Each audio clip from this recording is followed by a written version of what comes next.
After realizing the massive betrayal that has come from Kyle, our hero Ryu and his slave girls Rora and Sarah need to be prepared for the upcoming battle. Luckily, he and his team have been able to build a strong fortress in a very short amount of time.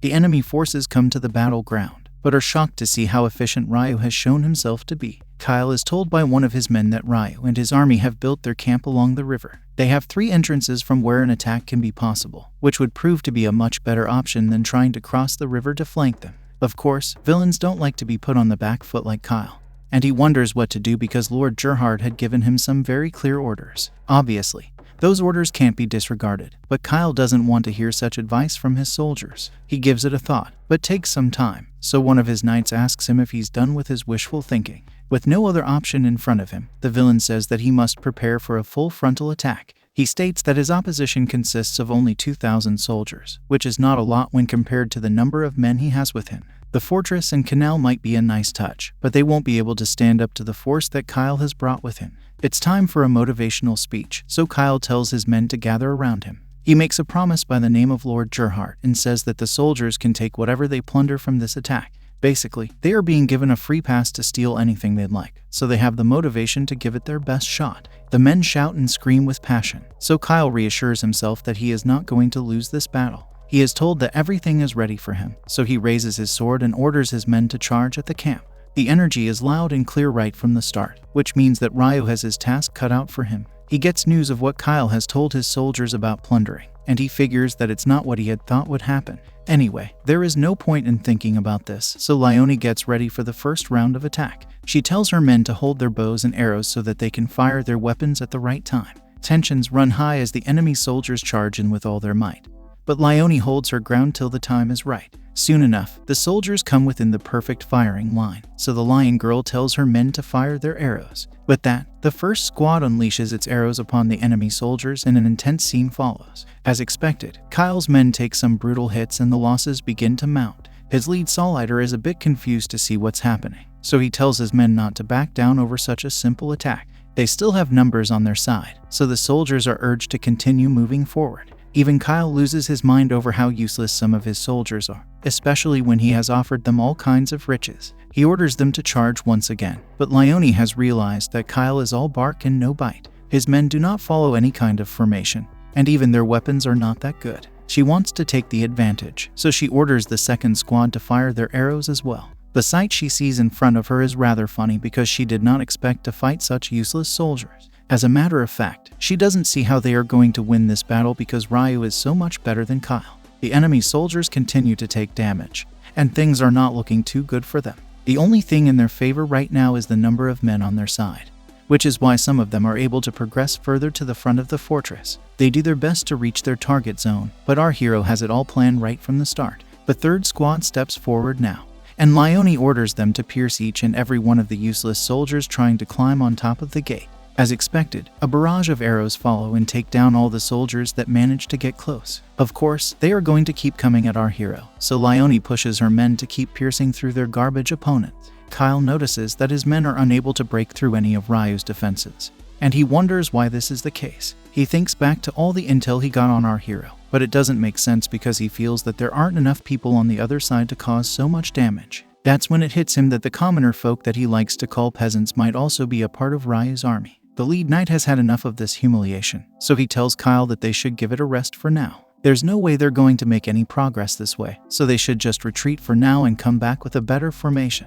Naturally, this doesn't go down well with Kyle because his ego is larger than his whole body. He tells his knight boy to shut up because he is not going to back down at this pace. He keeps saying that his side has way too many soldiers to retreat, so the question begs to be asked as to why he is not seeing any success. After all, he doesn't think that peasants are good enough to fight proper soldiers. The lead knight boy says that the resistance at the southern gate is way too strong for them to get through, and we continue to see their soldiers being taken down by Leone's squads. He says once again that they are not going to be able to break through any of the entrances this way, so they should really try another formation.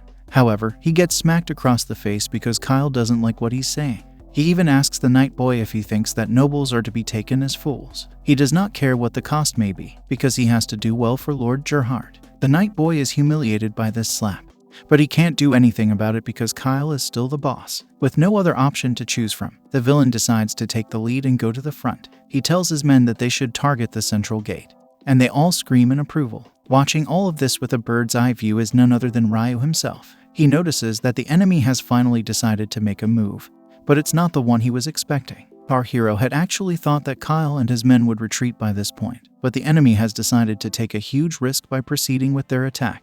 It's not normal for knights to carry out such an operation, so Ryu wonders what's pushing Kyle to behave this way. It could be that the villain wants to end this battle once and for all, but that would be too simple an answer to Ryu's question.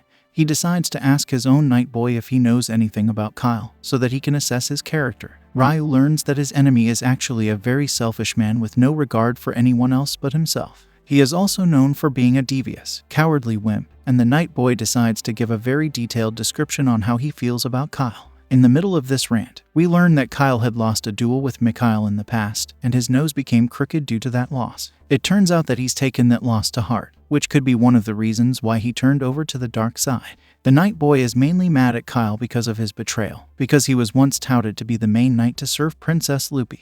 The knight boy continues to curse Kyle for his behavior, but Ryu has heard enough, so he asks him to stop with the whining. Our hero tells him that while he does understand why he's mad at Kyle for being a traitor, he also has no interest in hearing stories about personal grudges. Anyway, at least he realizes that Kyle is known for being sly, so he puts his brains to work once again. Ryu finds it hard to believe that a man like Kyle would go on to use such a deadly risk because whatever he heard in that rant most definitely did not sound anything like a man who would lead his knights against the odds. Also, this is the same man who betrayed his master not too long ago, so something definitely seems shady. To abandon the same men who shared their sorrows and joy with him, only to become the personal slave of Duke Gerhardt doesn't sound like a very wise move. That's when it strikes Ryu that maybe Kyle is not retreating because he doesn't have the option to do so. The knight boy is confused to hear this, but Ryu realizes that Kyle is desperate to get the results in his way so that he can impress Duke Gerhardt with his performance. There's no point in beating around the bush much longer, so Ryu decides to pull out his trump card. He calls out to the cute and curvy Rora because he needs her to get ready for a battle plan that they had decided to use. However, this is happening much sooner than was planned, so Rora asks her master if he really wants to do this. After all,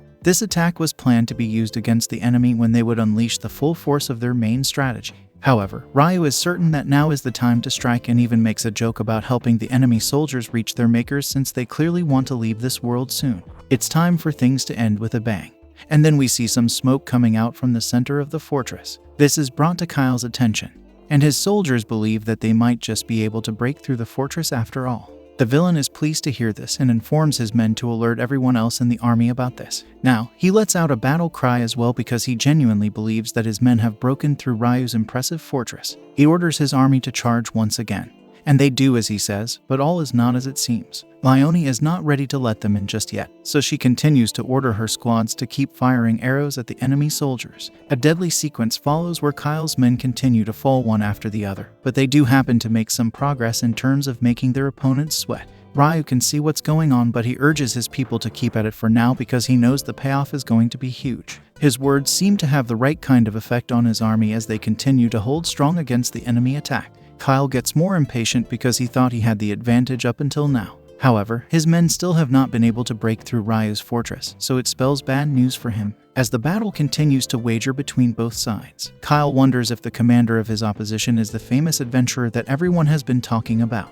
He takes a look at Ryu and figures that he is the hero behind this master plan. Kyle does not understand what's so special about Ryu because he clearly does not look like the kind of boy who follows discipline. Some more time passes by, and Ryu's men have been able to keep the fortress in full flow, so our hero decides to stop playing silly games. He gives a look of passion and orders his knight boy to fire an arrow into the sky. Of course, this is meant to be a signal for Leone and Balls, so the knight boy unleashes the flaming arrow as soon as possible. Just like that, an epic visual is formed where the fire arrow goes up into the sky and catches the attention of the lion girl and her trusted sidekick. Kyle's soldiers have no idea what's going on, but this is when Balls decides to go hard at the enemy. He brings out the Crimson Lion mercenaries out of hiding, and now things are going to get very serious. Leone is proud of her clan because they showcase the true power she commands as a fighter. It's not over just yet as Balls and Leone both use their magical power to summon an energy like no other. They combine forces and bring out a double earth sync, which is as deadly a move as it sounds. Soon enough, the enemy forces start to hear something odd and begin to panic.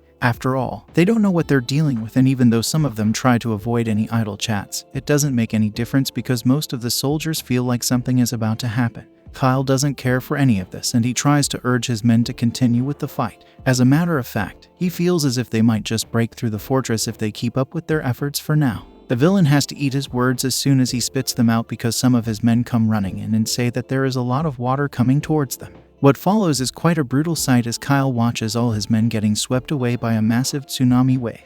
He can't believe his own eyes as hundreds of his men are taken down by this water move with ease. The villain shifts his focus to the fortress for a bit, and we can see that it is still standing strong. At the top of this fortress is our hero Ryu, who strikes a pose and watches on as his surprise attack has managed to win him this battle. He waits for some time because the water needs to clear out, so when everything has settled, he steps out of the fortress. Ryu takes a look at what he's done, and we can see tons of soldiers who have been drowned by the tsunami attack. Rora comes to the scene and comments that her master was right about the enemy forces not knowing how to swim. There are not many survivors who have come out of his predicament alive, but it was actually an easy move for Ryu. He goes on to explain to us that in order to swim, one must be able to learn it from a credible person. Since this is a world where living properly is quite hard, it would have been obvious that a lot of the enemy soldiers didn't have anyone teaching them how to swim when they were growing up. The only real way for a man to know swimming in this fantasy world is if he is a fisherman or a boatman. Rora is quick to pick up on Ryu's words, and she says that the knights were also worn down by their armor, which would normally be quite heavy. Our hero confirms that he had thought this out, and he comments that he has bought a few more days for his army thanks to this onslaught. There's no time for Ryu to rest, but his squads need to recover, so he tells his slave girl to tell all the forces to get some rest in turns. He does ask her to spare the scout guards because they will need to be active. Ryu also says that the enemy's bodies need to be buried, so that will also take up some time and effort. Rora wonders if her master is saying this because he wants to give the enemy a proper burial, but that is not the case with our hero. He explains that bodies of ended soldiers will only bring diseases to his existing soldiers, so it doesn't make sense for him to take that risk for now. Rora gives a cute look, but she is concerned that this battle might just become very deadly. Anyway, the main danger is gone for now, so everyone in this camp can breathe easy for a bit till their commander gives them the next plan of action. Of course, there is still a lot of work to do with regards to the enemy's bodies, so everyone in the camp gets to work instantly. Time passes by as we see a rather grim depiction of what happens during war. We are shown one group of people who are currently burying some of the bodies. Some of the men grow tired of their tasks, so they wonder if they really need to bury all of the bodies here. In the middle of them is a girl, who seems to be having a difficult time with the whole situation. She turns out to be the spy that Sarah had identified earlier, and is praying for the men who have fallen in the battle, so she does not like to hear the kind of talk being had in front of her. The men even consider plundering from these fallen men, but they are not allowed to do such a shameful thing. One of the men says that it's normal to plunder from the losing side in a war, so this should not be an issue for them. After all, Kyle's team might have attacked them with that very reason in mind as well. Before these men can discuss the topic any further, the girl asks them to stop with this nonsense. She says that it's their job to take care of these fallen men, and it won't do them any good to give in to their greed. Anyway, if they win the war, then they will get a much larger reward anyway. So, there is no reason to give in to their intrusive thoughts right now only to get punished later. The men don't buy what she's telling them, because they don't think they will get punished for what they are attempting to do. The girl might be cute, but she also has a keen sense of understanding, so she reminds the men that they're dealing with an S-tier commander. Not only is Ryu an expert in martial arts, he also has a strong sense of maturity when it comes to battle plans. This is why he can take down someone double size while also being able to pull off the tsunami attack without even flinching an eye. She then proceeds to ask the men to tell her what such a man would do if they were to go against his orders, which is pretty much like breaking a contract. The men realize that the cute spy girl is not here to mess around, so they just say that they were joking about plundering from the bodies. They also ask the girl not to say anything about this to anyone, and then they continue with their work. As expected, the girl is not too impressed with the way such people handle these situations, but she also does not realize that Sarah is keeping a close eye on her. We've had enough of the war scenes over here, so it's time to go to Lord Gerhardt for now. He is visited by Kyle, who may have survived the tsunami, but is still reeling from such an emphatic loss. Gerhardt says that he's surprised to see how Kyle still has the guts to show his face to him, especially after the miserable performance he put up against Ryan. The Lord jokes about at least praising the fact that Kyle has enough courage to face him at this moment. Kyle can only say sorry to his boss and says that he seriously regrets his lack of competence in the battleground. Gerhardt is actually shocked to see that the villain has survived the tsunami attack, so he wants to know how Kyle was able to do such a thing. It's not like Kyle has a very heroic story to tell his boss, but he needs to tell the truth, so he explains that his horse was able to swim through the tsunami, which was how he was able to survive the attack. Kyle was barely able to cling onto his life, but Gerhardt finds his tale to be quite interesting. He comments that Kyle has amazing luck because the horse he was riding was actually lent to him by Gerhardt himself. Either way, the evil lord has had enough of his fun and games, so he points his sword at the villain knight. He then goes on to say that the reports he had received of the battle actually had a whole other story to tell. This was the fact that Kyle had simply taken his horse and run away from the scene as soon as he could once he realized that there was no other method of escape. Basically, the leader of the army ended up abandoning his own men just so that he could come out of the whole ordeal alive. Kyle doesn't know what his master is going to do next, and he worries that he might just be breathing his last. In a surprising twist, Gerhardt says that he will not do something as savage just yet, and it might seem that he has the ability to read minds. The evil lord even tells Kyle not to sweat it because he will not end him so soon just like that. At the same time, this doesn't mean that he is going to forgive him either. He has a serious look on his face, so it's easy to tell that Gerhardt is not pleased with this outcome. He says that he is putting off his slave's punishment for now, but even then, Kyle will need to pay him back for all the soldiers he borrowed. After all, he was the one who pushed them to attack blindly without any proper formation. The villain knight has nothing left to say, so Gerhardt tells him to get away from his sight as soon as he can. After Kyle leaves, Gerhardt comments on how useless he is, and then his advisor asks him if it really was such a great idea to let Kyle go without any kind of repercussions. As expected, Gerhardt knows very well that he can't get rid of Kyle right now because he needs someone to lead his soldiers. On top of that, punishing Kyle will not make the loss go away. The primary cause of concern for the evil lord is that General Hadram has just arrived to the other side as well. The timing of Kyle's failure simply could not have come at a worse possible schedule. At the same time, Gerhardt knows that he can't just let the enemy gain the advantage and swallow him alive. The evil lord goes to a map to check out the current progress of the war, and he realizes that the main difference between the knights and the nobles is that the river has fallen into Ryu's hands. Gerhardt realizes that his opponent is not just a skilled fighter, but he also has the ability to make strategic decisions. After all, he made an amazing fortress and was also able to use the river's water to his advantage. The evil lord has lost a lot of soldiers due to this attack, so he wonders where exactly did Ryu come from. He obviously can't afford to take our hero lightly now, so he gets some more information on him and learns that he has come from another world. It's a bit surprising to Gerhardt, but he doesn't think too much about it and hopes for some of special soldiers to deal with it. Now, we shift back to Ryu, who is celebrating a tasty meal. He is also glad that the enemy soldiers have not come to attack them at night. Rora says that they wouldn't dare to do such a thing because they have already lost a lot of their soldiers. The enemy would most definitely need at least a few more days to reorganize their troops, and Ryu agrees with her. Even then, he does not want to take things lightly, so he says that he and his slave girls should prepare their special move while they still have time. This obviously has nothing to do with his intrusive thoughts, as he has come up with a plan to defeat the main soldiers of Gerhardt. It's time to test it out. So as the whole team feasts on a yummy meal, Balls says that they should try it as soon as they can. Leone also agrees with this method because she will be the one leading the operation. Ryu is glad to see that his team is following his orders, so he tells them to prepare 10 men before noon. With all of this set in motion, there's nothing much else to worry about, apart from one other issue, which is the spy girl. That's when we see Sarah acting cute while she introduces herself to the secret assassin. The spy girl is shocked to see her show up all of a sudden because she wasn't able to sense her presence. She wants to know who Sarah is, so she takes a wild guess and calls her the pot merchant. That is not the right answer, but Sarah continues to act cute and says that the spy girl came a little close. She then introduces herself and says that she is Ryu's slave girl. She begins to act very friendly and tells the spy girl that she knows she was the one who had to take on a bunch of rowdy men the other day. The spy girl has no idea why Sarah is being this way with her, but then the slave girl says that there aren't many girls in this camp who are the same age as her. This is why she wishes to talk to the spy girl, so it makes the secret assassin breathe a sigh of relief. However, she still wonders if this is a trap, so she doesn't know how to respond to Sarah. She takes a look at the slave girl's happy face and confirms whether she really is Ryu's bae. After all, it doesn't make sense for her to be hanging around here when her master is alone with his intrusive thoughts. That's when the slave girl asks Sarah if Ryu has gotten bored of her, and this leads to a hilarious situation. Sarah funnily sulks in a corner and wonders why she is here in the first place. As she laments her situation, the spy girl tries to apologize for what she has said. She tries to pass it off as a joke, but there is no other option right now apart from cheering up Sarah. The spy girl gives in and tells Sarah that she is going to take a break after finishing up with this work, so she doesn't mind chatting with her if she helps her out with her tasks. Sarah becomes cheerful again and starts saying weird things as if she is playing a video game.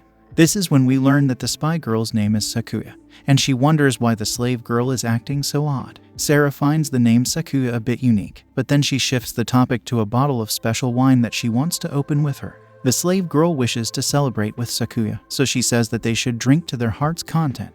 The spy girl is not too keen on this and says that she would never drink on the job as she is not that type of girl. Of course, her resistance is futile because it doesn't take long for her to start sipping on the wine and letting out loud screams of joy. Sakuya ends up drinking a bit too much wine for her own good and starts talking about how doing something like this while skipping work is the best possible feeling. Sarah doesn't know how to react to this, so she simply nods in approval for now. The spy girl has now turned over to the dark side, so she tells Sarah that she also needs to drink and she won't take no for an answer. The slave girl is left in a tough spot as Sakuya pushes the bottle into her soft cheeks. Sarah tells us that she had only intended for Sakuya to drink a little bit of the wine so that she can loosen up a bit. However, that has not gone as per her plan, so she prays to her master Ryu to help her out. The main twist though is that Sakuya is not drunk at all. Instead, she is simply trying to act drunk so that Sarah can lower her guard and spill out critical information.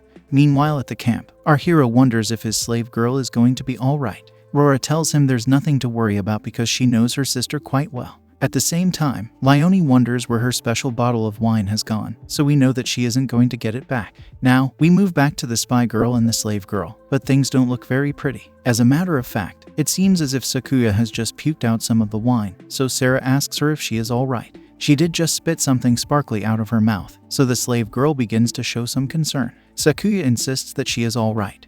And then she notices some men traveling via the river. She becomes interested in them, so she asks Sarah if she knows who they are. The slave girl thinks that these men are just merchants who have come here for some trades and are now going back home. The spy girl becomes alert once again, because she wants to know when these merchants came here. Sarah asks her if there is something wrong with those men, but Sakuya just brushes it off as some kind of defensive instinct. That's not the end of the drama though, as an army of crows suddenly arrive and fly over the girls. Sarah wonders why so many of these birds have suddenly appeared, but Sakuya seems to know something about it. Since there are a lot of crows and they are continuing with their cries, it means that something is going to happen tonight. The spy girl has nothing more to say, so she tells Sarah that they've had enough of a break and it's time to get back to work. She makes a shady face and says that it's almost dark, which seems to be a hint that there might be another attack soon. Now, we move forward to nighttime, and we see Sakuya preparing herself for a shady mission. She takes out a small bottle from a spot where no man has gone before, and then she pours the liquid all over her sword. This could mostly be a kind of poison, and the spy girl makes sure to spread it nicely all over her sword. She puts on her spy disguise and heads out of her tent, but is not able to find any guard outside. She continues to sneak around the camp with no one in her line of sight, which is already suspicious enough as it is. Anyway, the spy girl has only one mission in mind, and that is to get rid of Ryu.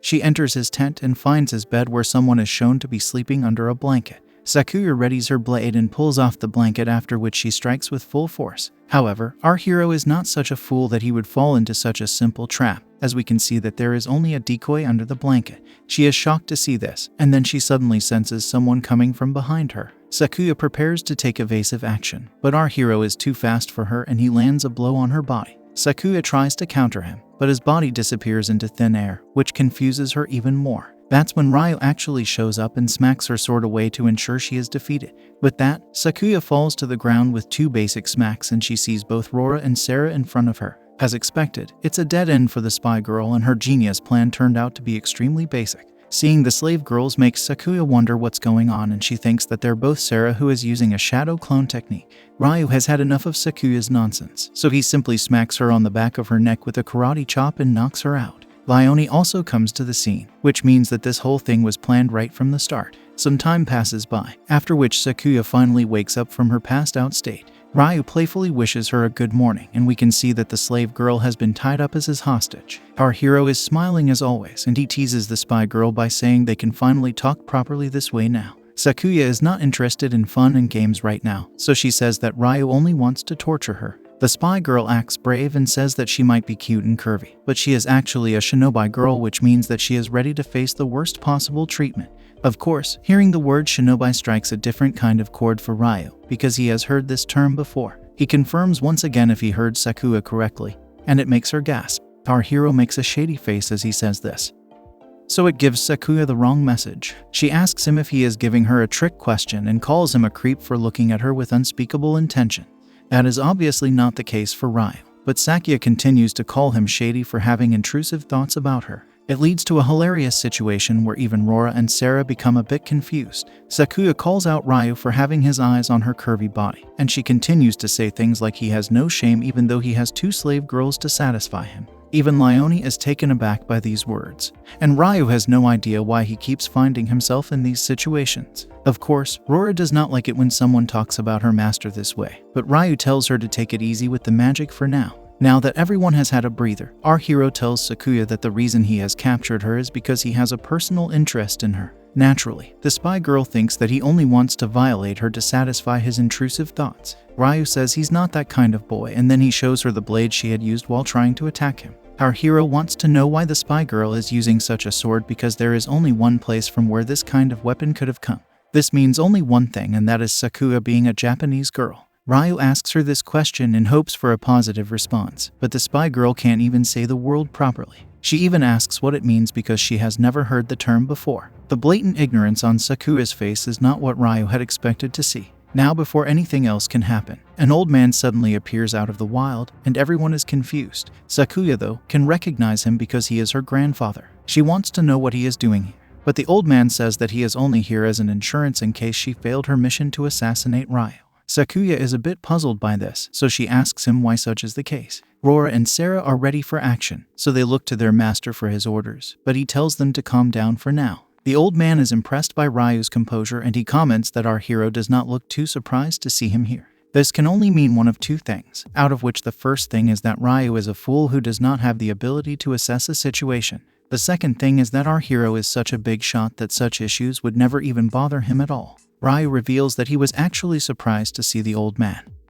But that's only because he doesn't remember inviting him here. He even smiles as he says this, so the old man gains a new kind of respect for our hero. After all, he was able to defuse the situation with ease by saying such simple things. Since he has such a strong presence of mind, the old man decides to ask Ryu why he hasn't taken Sakuya's life. After all, it doesn't make sense to keep the girl alive who tried to end your life. On top of that, the old man has no idea why Ryu is not trying to take him as his prisoner as well. Our hero tells him that if he was listening to his chat with Sakuya right from the start, then he should already have the answer to his question. The old man seems to know this, but he wants to confirm it for himself. That's when Ryu explains that he has come from another world called Earth, and he feels that he is from the same clan as the old man and Sakuya. This gets the old man interested, as he believes that Ryu might also be a descendant from the Hinomoto race of warrior men. Our hero confirms what he says, but mentions that his country is called Japan in his era. It's rather interesting for the old man to hear this because from what he had heard, the men from Japan have now become useless and are like cowards who do not know how to fight.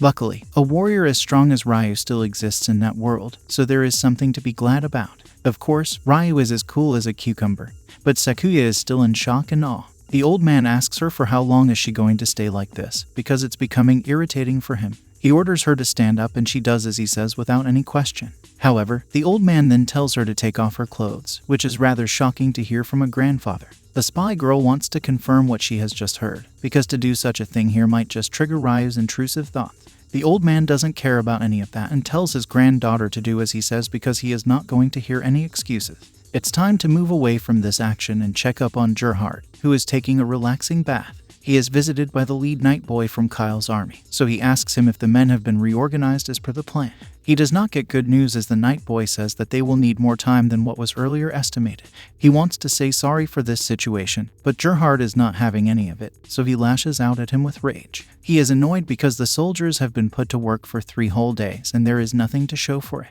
He wonders why so much time is being wasted even though they lost the first battle with ease. After all, he does have over 60,000 soldiers on standby, so the evil lord still has the advantage of numbers on his side. He doesn't care if there is pressure from the nobles, because he wants to make a point. Now, Gerhard tells the night boy to get the men ready for another attack and states that they will leave for a place named Heraklion tomorrow. However, he is met with yet another shock when the night boy explains that they have not had any luck with gathering the farmers from around the area. That's when we learn that there has been some kind of leak from within the army because the farmers have been talking about the massive loss they had suffered against Ryu. As a matter of fact, it has even become a hot topic which has allowed more rumors to be spread amongst the farmers. What's even worse is that the details have gotten out of hand, with people talking about how Kyle and his 5,000 soldiers almost got completely destroyed in battle. They are also talking about the mystery water move that made the river turn into a tsunami attack that drowned most of the soldiers. Of course, the main subject of their rumors is our hero Ryu, who is being treated like some demon from another world who has come here to rule the kingdom. This is clearly a matter of importance, so Gerhardt wants to know how so much intel got leaked into the public domain. After all, peasants should not be talking about Ryu or even knowing his name.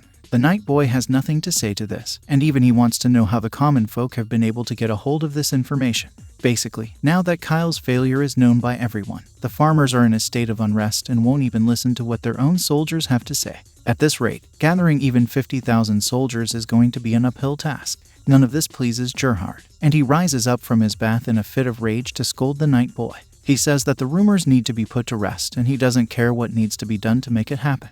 With that, the evil lord shows a sense of panic and wonders why bad things keep happening to him. Of course, we all know that he deserves it all, but then Gerhardt thinks back to some men he had met and wonders if Ryu has the devil on his side. He is about to cause some serious damage to his pool area, but before he can do that, we move back to the camp where Sakuya is being disrobed by her own grandfather. It's a rather intense sequence as the old man uses some impressive moves to get the job done. Ryu notices this technique and wonders if it's the IAI method at first, but then realizes that it's too old school to be from such an era. Either way, our hero finds it impressive that the old man is able to cut through Sakuya's clothes without needing to touch anything else. This might actually be a trick that Ryu would also like to use on his slave girls. Now, the old man checks the spy girl's curvy body and notices that she has been hit in her vital spots. On top of that, the blow marks are too small to have come from a fist, since this is not possible with normal punches. The old man asks Ryu if he used the spear hand method on Sakuya. Our hero simply says that he had used his knuckle fist move to deal this kind of damage. The spy girl blushes because her body is exposed, but she also realizes that Ryu was going easy on her before.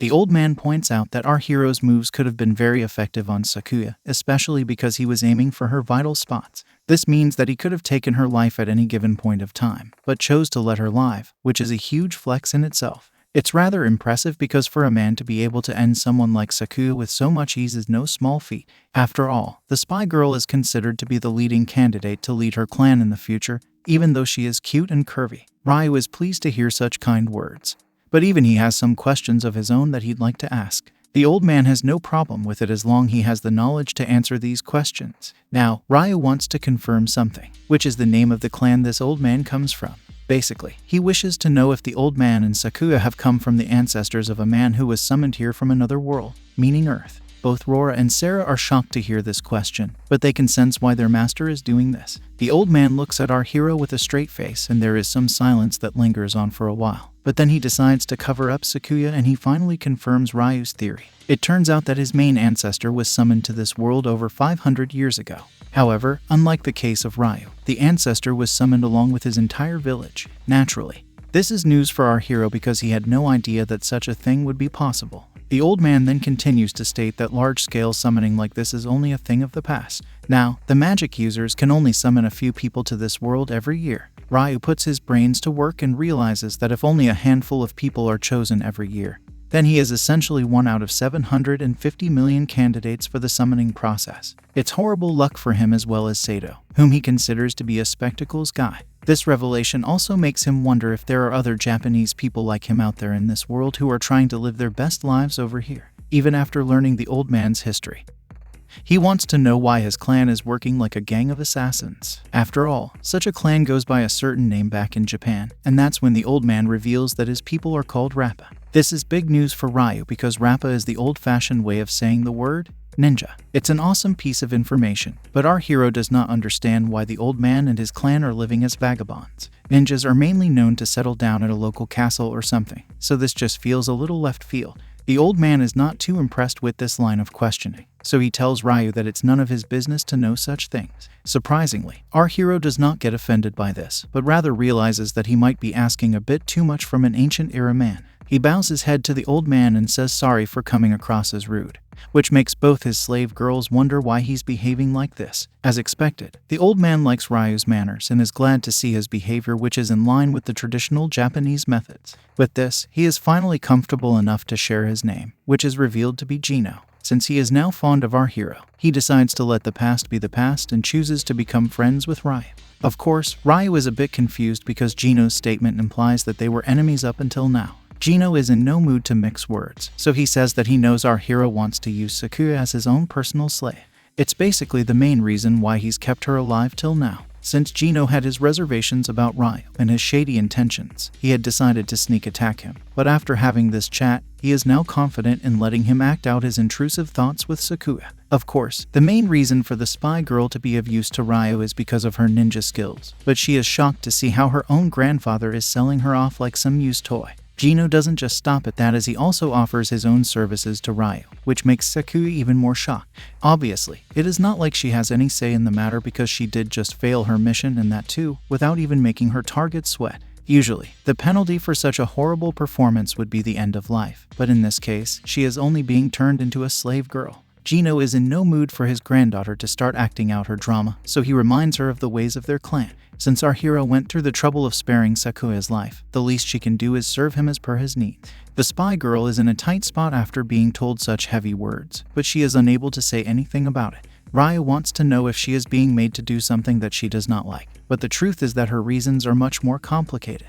After all, the way of the ninja dictates that one must never abandon their job no matter what the cost may be. This is what Sakuya has been taught right since when she was a child, and it was none other than Gino who passed on these teachings to her. Now, we see Gino and Sakuya heading back to their clan with a clear plan in mind.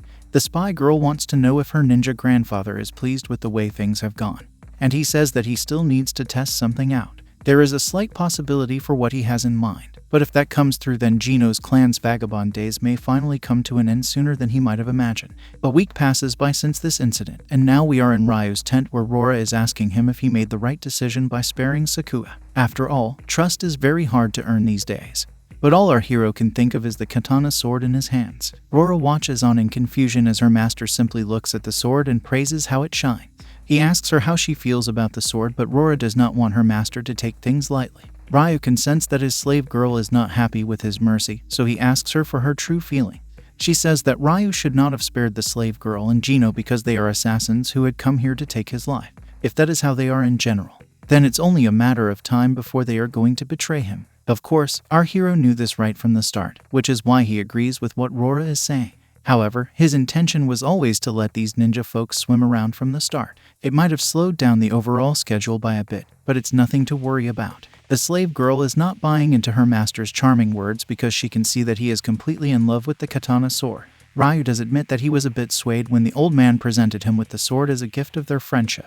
However, he also believes that he can trust them more than the knights, although he would like to keep these thoughts a secret. Is there going to be another betrayal? And when is our hero finally going to act on his intrusive thoughts with his slave girls? Like, share, and subscribe to find out in the next video. Hit the bell icon to get notified when I upload part 6. See you soon.